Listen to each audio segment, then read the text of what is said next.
मैं आज आपको मिलवाना चाहूँगी with a senior ENT specialist and an ENT surgeon doctor Qaiser Sajjad, जो कि एक्चुअली फॉर्मर सेक्रेटरी भी रह चुके हैं पाकिस्तान मेडिकल एसोसिएशन के। अस्सलाम वालेकुम and welcome to the show doctor Qaiser. कैसे हैं आप? मैं बिल्कुल ठीक हूँ। ठीक ठाक। आज हम आपसे बड़ा इंपॉर्टेंट एक डिस्कशन करने वाले हैं about antibiotics and you know there is a lot of hue and cry in the society as well. और डॉक्टर्स भी जब एंटीबायोटिक्स दे देते हैं तो काफ़ी लोग डिवाइडेड होते हैं। पहले तो हम ये शुरू करते हैं, एंटीबायोटिक होती क्या है? अच्छा, एक वर्ड है जो आप शायद अभी यूज़ किया है कि नहीं, एंटी माइक्रोबियल ड्रग्स। तो आम आदमी के लिए आपके चैनल के तवज्जो से बता दूं कि एंटी माइक्रोबियल का मतलब, माइक्रोबियल का मतलब होता है जरासीम, मतलब organism. So that drugs which act against the organism, जो कि दवा जरासीम के खिलाफ इस्तेमाल करते हैं, उसको हम एंटी माइक्रोबियल ड्रग्स कहते हैं। ठीक है। और एंटी माइक्रोबियल ड्रग्स में जो माइक्रोब्स हैं वो बहुत सारे हैं, यानी 4 तो बहुत कॉमन है जो आम लोगों को भी पता चल गया है, जिसमें कि बैक्टीरिया है, वायरसेस हैं, फंगस है एंड पैरासाइट्स है। ये 4 चीज़ें हमारे जरासीम में के लिए इस्तेमाल होती हैं। But commonly allergies would be different, right? Allergies जरासीम, वो कुछ एलर्जी किसी चीज़ से किसी को भी हो सकती है। ठीक है। बट दी जरासीम जो कि आपके लिए वबाल जान बन सकती है और जानलेवा साबित हो सकते हैं, वो है ये जरासीम। ठीक है। अब जो एंटीबायोटिक है, एज द नेम इंडिकेट, ये बैक्टीरिया के खिलाफ एंटीबायोटिक। तो आम आदमी को समझने के लिए एंटीबायोटिक उस दवा को कहते हैं जो बैक्टीरिया के खिलाफ इस्तेमाल हो रहा है। ठीक है। अच्छा, एंटीवायरल इसका मतलब है कि जो वायरसेस जरासीम है उसके खिलाफ हो रहा है। एंटी फंगल इसका मतलब है जो फंगस है, और फंगस का मतलब होता है फफूंद, जो हमारे यहाँ अक्सर फफूंदी लग जाती है, वो भी हमारी बीमारी एक बहुत बड़ा मसला होता है। उसके खिलाफ जो दवा दी जाती है उसको एंटी फंगल कहते हैं। इसी तरह से जो पैरासाइट्स हैं, जिस तरह से हमारे प्रोटोजोआ है, जरासीम के नाम्स हैं, जैसे कि पेट ख़राब हो जाता है अक्सर, तो पैरासाइट्स का जरासीम होता है, उसके लिए जो है एंटी पैरासाइट्स ड्रग्स दी जाती हैं। तो यूजुअली जो सबसे बड़ा इशू है और वो है बैक्टीरिया का। अच्छा। और हमारे यहाँ अनफॉर्चुनेटली बैक्टीरिया के खिलाफ जो एंटीबायोटिक इस्तेमाल होती है, उसको हम चने की तरह, टॉफ़ियों की तरह खाते हैं, which is very hazardous for the, आपके जिस्म के लिए बहुत ख़राब है। बिल्कुल बिल्कुल। और जो एंटीबायोटिक है, ये आपको पता होना चाहिए कि कौन सा जरासीम है। बैक्टीरिया भी बहुत से डिफरेंट है, तो कौन सा बैक्टीरिया है जिसके खिलाफ एंटीबॉडीज बननी है, और वो आपको एंटीबायोटिक देनी पड़ेगी। ये नहीं होगा कि जिस तरह लोग कहते हैं डॉक्टर साहब हमने तो ये खा लिया, हमने ये भी खा लिया, तो किसके कहने पे खा लिया? वो तो हमने खुद से खा लिया, हमने ये सेल्फ प्रिस्क्राइब करते रहते हैं अपने आप को, तो वो ये चीज़ें जो है बहुत ही हैज़ार्ड है। अब ये एंटीबायोटिक क्यों इम्पॉर्टेंट है? एंटीबायोटिक इस तरह से इम्पॉर्टेंट है कि 1928 में एक साइंसदान थे, आई थिंक अलेक्जेंडर फ्लेमिंग। अच्छा। उन्होंने एंटीबायोटिक इजाद की। क्यों इजाद की? कि इससे पहले लोग मर जाते थे। कहीं पर भी इन्फेक्शन हुआ, तो कोई जख्म हुआ, वो आदमी ठीक नहीं होता था, और वो जख्म फैलता था, मर जाते थे। किसी को चेस्ट हुआ का इन्फेक्शन हुआ, नमूनिया हो गया, कोई दवा नहीं थी, मर जाते थे लोग।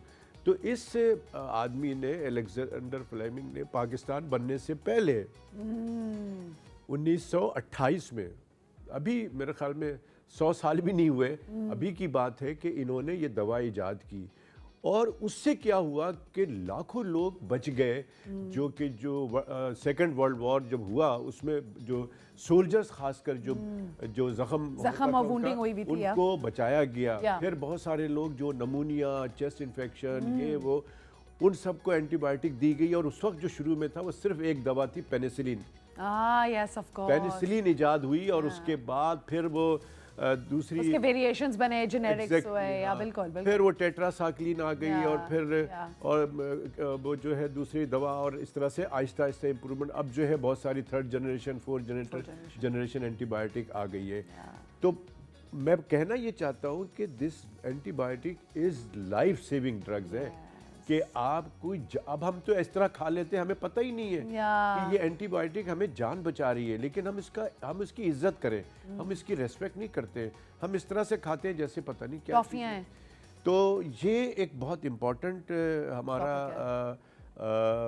हमारी ड्रग्स है, हमारे जिस्म को, हमारे इन्फेक्शन को सेव करता है। हम बार बार कहते हैं ना, हमें जी इन्फेक्शन हो गया, थ्रोट इन्फेक्शन हो गया, हमारा ईयर इन्फेक्शन, नोज इन्फेक्शन हो गया, तो उस इन्फेक्शन के खिलाफ अगर वाकई बैक्टीरिया है तो उसके अगेंस्ट जो बैक्टीरिया है, उसके अगेंस्ट जो ड्रग्स है वो प्रॉपर इस्तेमाल हो। ठीक है। And you know doctor Qaiser, I mean I would really love to come back from the break and discuss with you कि क्या ये सच है कि हर 5 साल बाद हमें एंटीबायोटिक्स भी थोड़ी सी अपग्रेड करनी पड़ती हैं, we need to keep researching on them as well, कि यू नो कि वो अप टू डेट रहें with the human evolution as well? बिल्कुल होता है ये जी। फार्मास्यूटिकल कंपनीज है और दूसरे जो साइंसदान हैं इसके, वो अब तक, इसीलिए मैंने कहा कि अब देखें ना, पेनिसिलिन के बाद से और टेट्रासाइक्लिन से होते होते अब मल्टीपल एंटीबायोटिक्स आ गई हैं और उसका फिर नाम आ गया first generation, second generation, third generation, now the fourth and fifth sixth generation antibiotics आ गई हैं। बिल्कुल, तो ये होता रहेगा, ये तो जाहिर है different. Okay, misuse of antibiotic can actually lead you to your death, do you know that? Doctor Qaiser, please tell us. नहीं, मैं आपको ये बता रहा था कि देखिए एंटीबायोटिक का तो हो गया इस्तेमाल, अब देखिए जिसका शोबा है ना, ख़वातीन खाना पकाती, उनको पता होगा कि कितना नमक डालना है, कितना मसाला डालना है, ताकि वो बैलेंस रहता है और चीज़ अच्छी बनती है, डिलीशियस होती है। लेकिन कोई हम जैसा आदमी खाना बनाना बैठ जाए तो पता चले कि नमक ज़्यादा हो गया, कम हो गया। तो this medicine is a chemical, antibiotic is very very important for your body, for your treatment. तो इसको प्लीज़ डॉक्टर्स की एडवाइस के बगैर नहीं खाना चाहिए। जो लोग हमारे यहाँ सेल्फ मेडिकेशन का बड़ा रिवाज है, जो कि बहुत गलत है। मैं बहुत सारी ख़वातीन को जानता हूँ, आपके तवज्जुह से बता दूँ कि वो आजकल जो है ना, मोबाइल और ये, इसकी वजह से टाइम ही नहीं मिलता, छोटे छोटे बच्चे को अपनी मर्जी से एंटीबायोटिक दे देते हैं। एक ये बड़ा मसला है। नंबर 2, जो प्रिस्क्रिप्शन मेरी लिखी हुई है, 1 साल पहले बड़ा फ़ायदा हो गया था, वो प्रिस्क्रिप्शन निकाल के वही दवा मंगा के वही दोबारा शुरू करा दिया, किसी दूसरे बच्चे को, पड़ोसन को दे दिया कि जी आप ये मंगा लो, इससे तो बड़ा फ़ायदा हुआ था। This is absolutely wrong. Similarly medical store पे चले गए, जी वो बच्चे को ना बुखार हो रहा है, या किसी को बुखार हो रहा है, किसी को पेट में दर्द हो रहा है, तो ये दवा दे दो। मेडिकल स्टोर पे जितने भी लोग बैठे होते, दे आर नॉट क्वालिफाइड। वहाँ पे फार्मासिस्ट नहीं होते हैं, नो केमिस्ट। लड़के जो मैट्रिक फेल हैं, जो अभी मैट्रिक नहीं किया हुआ है, जो प्राइमरी पास किया हुआ, वो बच्चे वहाँ बैठे होते हैं, वो लोग बैठे होते हैं। वो फार्मासिस्ट तो किसी भी मेडिकल स्टोर पे नहीं होता। हमने तो बड़ा डिमांड किया है, तो आप उनसे जाके मालूमात करते हैं, वो जो समझ में आता है वो दवा आपको दे देता है। तो ये बहुत डेंजरस है, नहीं करना चाहिए। एंटीबायोटिक का जो उसूल है वो ये है कि एंटीबायोटिक, जैसे मैंने कहा कि जो बैक्टीरिया है उसका चॉइस कि कौन सी बैक्टीरिया आपके जिस्म में, उसके खिलाफ कौन सी एंटीबायोटिक असर करेगी, वो चॉइस ऑफ ड्रग। अच्छा। प्लस उसका पावर कि आप किस स्ट्रेंथ के साथ आप उसको देंगे, 500, 250, 1 ग्राम, ये डॉक्टर को पता है। आपकी सिविरिटी ऑफ डिजीज, आपकी बॉडी वेट के हिसाब से वो आपको प्रिस्क्राइब करता है। थर्ड बात ये है कि एंटीबायोटिक को कोई जो इस तरह की चीज़ें होती है ना, 3 दिन खा लो, 5 दिन खा लो, ये एब्सोल्युटली रॉन्ग है। एंटीबायोटिक का प्रॉपर डोज और proper duration is very important. कि और मैं क्या करता हूँ कि मैं तो कहता हूँ कि जी आप एंटीबायोटिक जब मैं किसी को देता हूँ तो मैं कहता हूँ आप मुझे आके बताएंगे कि आपको कितना फ़ायदा हुआ, नहीं हुआ, और मैं फिर एग्जामिन करूँगा आपको कि आपका जो प्रॉब्लम था, जो वो सॉल्व हुआ है कि नहीं। तो मैं एंटीबायोटिक बंद करता हूँ। तो एंटीबायोटिक हम 10 दिन भी चलाते हैं, 8 दिन भी चलाते हैं, 15 दिन भी चलाते हैं। Is it safe to have antibiotic for 8 days? And doctor साहब, हमें आपके लिए एक सवाल भी आया था खास, कि बच्चों के लिए एंटीबायोटिक किस तरह प्रिस्क्राइब करनी है? देखिए, ये जो पहला आपका सवाल है ना, ये बहुत इंपॉर्टेंट है कि ये डॉक्टर्स को पता है कि उसकी सिविरिटी कितनी है, तो आप 15-15 दिन दे सकते हैं। अच्छा। और इसमें मतलब कोई इसमें प्रॉब्लम नहीं है। जब डॉक्टर आपको एडवाइस कर रहा है तो उसको पता है, लेकिन किसी भी दवा की ज्यादती और किसी भी दवा की कमी का भी हमें नुकसान या फ़ायदा नहीं होता है। तो कोशिश ये करनी चाहिए कि जो क्वालिफाइड डॉक्टर है, दिस इज़ इम्पॉर्टेंट कि क्वालिफाइड डॉक्टर उस शोबे का माहिर डॉक्टर हो।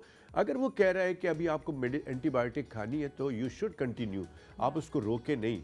आप अपनी मर्जी से बंद कर देते हैं कि नहीं डॉक्टर साहब वो तो 5 दिन का होता है, हमने तो 5 दिन खा लिया है, तो विच इज़ वेरी बैड और आपके लिए ख़राब है। दूसरा, बच्चों को एंटीबायोटिक तो बहुत एहतियात से देना चाहिए, नहीं देना चाहिए। मैं आपके तवज्जो से हमारे जो जूनियर डॉक्टर्स हैं जो बहुत सारे ऐसी जगहों पे बैठे हुए हैं, वो जो है कहते हैं कि जी जाए 3 दिन की दवा एंटीबायोटिक दे देते हैं, जाए 5 दिन इनको पिलाएं, बच्चे को पिलाएं 5 दिन के। ऐसा नहीं होना चाहिए। Antibiotic should be given under strict monitoring condition. आप उसको विजिलेंस करें, उसकी प्रॉब्लम कहाँ तक सॉल्व हुई है, नहीं हुई है तो चेंज करना है, एंटीबायोटिक चेंज करें, या उसको कंटिन्यू करना है या उसको बंद करना है। तो ये डॉक्टर्स जो है वो क्वालिफाई कर सकते हैं। डॉक्टर कैसर, आपके लिए बड़ा इंपॉर्टेंट सवाल है। अक्सर आप देखेंगे हमें जो बीमार होते हैं, फ्लू नज़ला, सिर्फ फ्लू नज़ला खांसी होगा, हम डॉक्टर के जाएंगे, हमें एक एंटीहिस्टामिन मिल जाती है, एक हमें एंटीबायोटिक मिल जाती है और हमें 2 दवाइयाँ, एक सिरप मिल जाता है जिससे अच्छी नींद भी आ जाती है, राइट। हमें ये चीज़ें देके रवाना कर देते हैं। But I feel like as if 3 दिन बाद जब तबीयत सही होना शुरू हो जाती, डॉक्टर ने लिखा हुआ था 5 दिन का कोर्स है, हम 3 दिन में ख़त्म कर देते कि नहीं यार अब तबीयत सही हुई।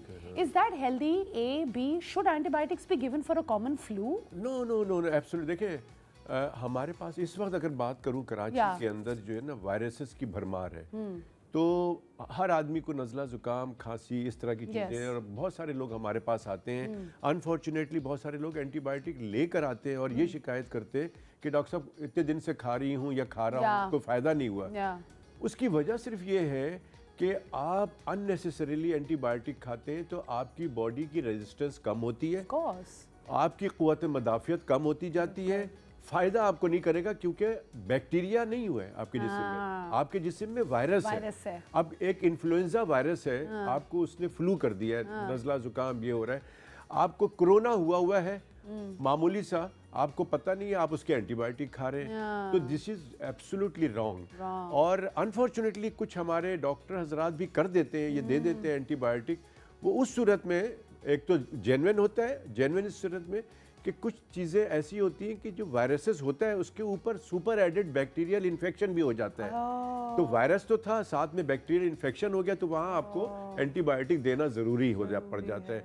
लेकिन अननेसेसरीली एंटीबायोटिक देना बहुत ही गलत है। बट यू नो डॉक्टर कैसे, मैं जिस तरह आपको बता रही थी कि मैं एक बहुत ही वेल रिप्यूटेड फार्मास्यूटिकल कंपनी में काम कर रही थी और काफ़ी केसेस में वो मिस डायग्नोसिस भी बहुत होता था, जिस तरह COPD और आजमा के बीच में मिस डायग्नोसिस हो जाता है। तो आपको नहीं लगता हम काफ़ी दफ़ा डॉक्टर्स के जाते हैं तो हम जेनेरिक्स में ही फंसते रहे। इज़िथ्रोमाइसिन एक और अलग है, फिर ऑगमेंटिन का जो हमारा अलग है, जो भी जेनेरिक्स हैं, हम जेनेरिक्स उठा रहे हैं, हम ब्रांड्स के नाम नहीं ले रहे। अगर हम वो जेनेरिक्स देते हैं, हमें क्या पता हमारे लिए कौन सा जेनेरिक ज़्यादा इफेक्टिव है।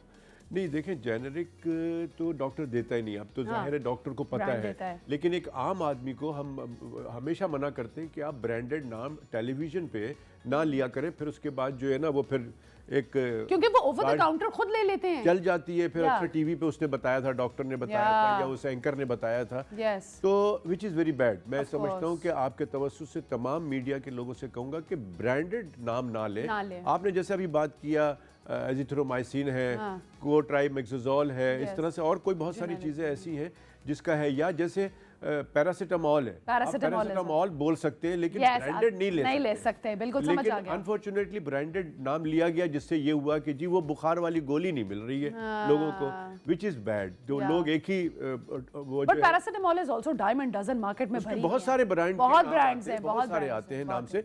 तो पॉइंट ये है हमारा कि देखिए मेडिकल फील्ड के अंदर जो बहुत इंपॉर्टेंट चीज़ है कि ये केमिकल है, ये समझना है। आपको अपनी बॉडी को रेजिस्टेंस ना पैदा करने दें, आप अपनी बॉडी के अंदर ऐसा रखें अपनी बॉडी को कि जब भी कोई डॉक्टर दवा लिखे आपको फ़ौरन असर कर जाना चाहिए। आजकल क्या होता है, आप एक एंटीबायोटिक देते हैं, बैक्टीरिया है उसके अंदर जिस्म में, हमें कंफर्म हो गया है, लेकिन वो ठीक नहीं हो रहा है। सपोज साल्मोनेला एक जरासीम है जो डायरिया, वॉमिटिंग, फूड पॉइजन करता है, तो अब वो एक दवा दे रहे हैं तो वो ठीक नहीं हो रहा है, दूसरी दे रहे हैं ठीक, तीसरी में जाके वो ठीक होता है। क्या वजह है इसकी? उसकी वजह ये है कि he has multiple drug resistance. अब हमारे मुल्क के अंदर टाइफाइड का बड़ा मसला हो गया है Of क्योंकि course. टाइफाइड के अंदर टिपिकल एक दवा है जो कि खूब खिला दी गई लोगों को और अब उसकी और उसको प्रॉपर डोज में नहीं दिया गया, प्रॉपर ड्यूरेशन नहीं दी गया, तो अब टाइफाइड का इलाज नहीं हो पा रहा लोगों का, लोग मर रहे हैं टाइफाइड में। तो टाइफाइड के लिए ज़रूरी है कि आप जो है अपने डॉक्टर्स के क्वालिफाइड डॉक्टर्स को दिखाएं, किसी क्वैक्स को ना दिखाएं, वो आपका प्रॉपर इलाज करेगा। और वो एक टेस्ट है जो ब्लड कल्चर करा के पता चलता है कि आपको टाइफाइड है कि नहीं है। जब वो पता चल जाता है तो उसकी बहुत अच्छी ड्रग्स अब दी जाती है, वो भी एक ही ड्रग रह गई है, वो फिर दी जाती है। पहले तो डॉक्टर बहुत कैसर, सारी आपसे जल्दी से अगर मैं एक सवाल पूछूं to make it more relevant, ये लास्ट सवाल हमारा होगा कि लेट्स से मैं पूरी ज़िंदगी से एक दवाई खा रही हूँ, एक एंटीबायोटिक खा रही हूँ, कोई भी नाम ले लेते हैं, ठीक है, और अब मेरी बॉडी को उसकी इतनी आदत हो गई है कि I feel like as if अब मेरा इन्फेक्शन उससे सही नहीं होता, तो इज़ दिस रिवर्सिबल? क्या हम पूरी ज़िंदगी फंसे रहते हैं कि और भी कोई ऑप्शंस होते हैं just to give a people some hope? देखिए, उस पर्टिकुलर एंटीबायोटिक की जो आप खा रही हैं अपने मर्जी से, जब आपकी तबीयत खराब हुई, जो मैं पहले ही बताया, सेल्फ मेडिकेशन जो है वो बहुत खराब है, ठीक है, तो आपको उस पर्टिकुलर फैमिली के जो एंटीबायोटिक है उस पर्टिकुलर फैमिली की वो फिर आपको असर नहीं करेगी। तो आप चाहे किसी भी ब्रांडेड की ले लें तो आपको दवा असर नहीं करेगी।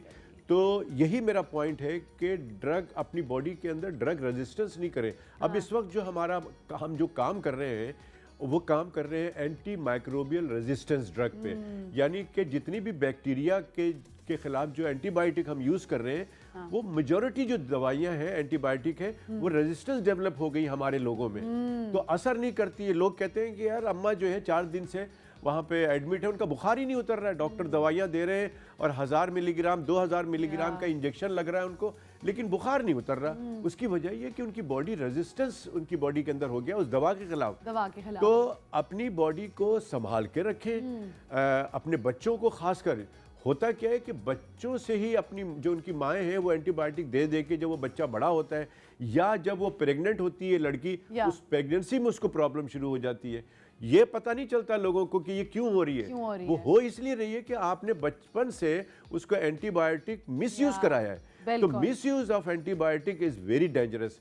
एंटीबायोटिक की कदर करें, एंटीबायोटिक का प्रॉपर बिल्कुल रिस्पॉन्सिबल हो, और बगैर किसी डॉक्टर के, क्वालिफाइड डॉक्टर के, जो ऐसे डॉक्टर बोलता हो कि जी 3 दिन के लिए जा बच्चा खा, ये तो कोई बात नहीं, 5 दिन के लिए खा, ऐसा नहीं होना चाहिए। बिल्कुल। आप जो क्वालिफाइड डॉक्टर है ना वो आपको एग्जामिन करके बताएगा कि एंटीबायोटिक अब बंद कर दें। तो proper dose, proper selection of antibiotic, proper duration is very important for antibiotic. Got it. Thank you so much doctor Qaiser, आपने बहुत ही अच्छे तरीके से, एक्सटेंसिव तरीके से हमें पूरा बहुत शुक्रिया आपने बुलाया मुझे। Thank you.